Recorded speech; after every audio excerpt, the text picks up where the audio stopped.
Hey guys, I wanted to give a quick update for Sarah Grace Patrick's case out of Carroll County, Georgia. She did have a bond hearing today. In case you don't know, Sarah Grace is the 17-year-old teen who is accused of shooting and killing her mother, Kristen Brock, and her stepfather, James Brock. This was as they slept in their bed. This was back in February in their family home. So according to reports, the teen was indeed denied bond today on Tuesday, August 19th.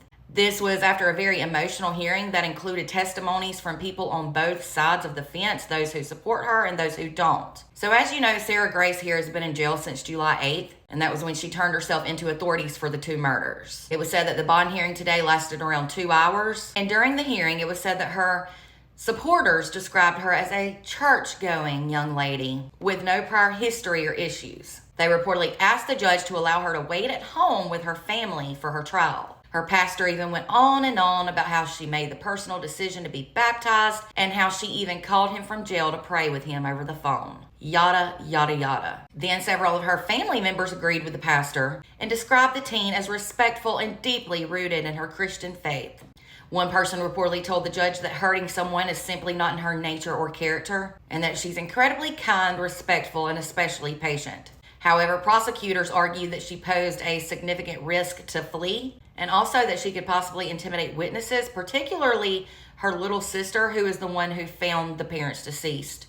Prosecutors said that the little sister is a key witness in this case. The relatives from her stepfather James's side also pleaded with the judge to keep her locked up. Don't blame them. Her step-aunt, which would be James the stepfather's sister named Kim Bowling, reportedly told the judge that if Sarah Grace can kill her own parents in such a violent manner, then she feared for her own safety and the safety of her loved ones, and I get it, I agree. Then Sarah Grace's older stepbrother, which would be the stepfather James's son named Tristan Brock, reportedly shed tears as he called his father Superman and warned the court that Sarah Grace would absolutely try to flee instead of standing trial if she was given that opportunity or released. So Judge Jeffrey Hightower sided with and agreed with the concerns of the prosecutors, and he told the courtroom audience that this is not daytime court TV and that this is not for entertainment. He said they are there to simply apply the law, and he's going to do just that to the best of his ability. He ultimately ruled that Sarah Grace must indeed remain behind bars, and he said that was due to her being a significant flight risk and that she could possibly intimidate witnesses. However, the judge did promise Sarah Grace a speedy trial, and he has set the date to January 5th of next year, 2026. That is, if she is indicted by a grand jury for the murders. So there we have it. Those are the updates, and I personally think that the judge made the right decision. I mean, I was floored yesterday when I found out she was able to text people from jail.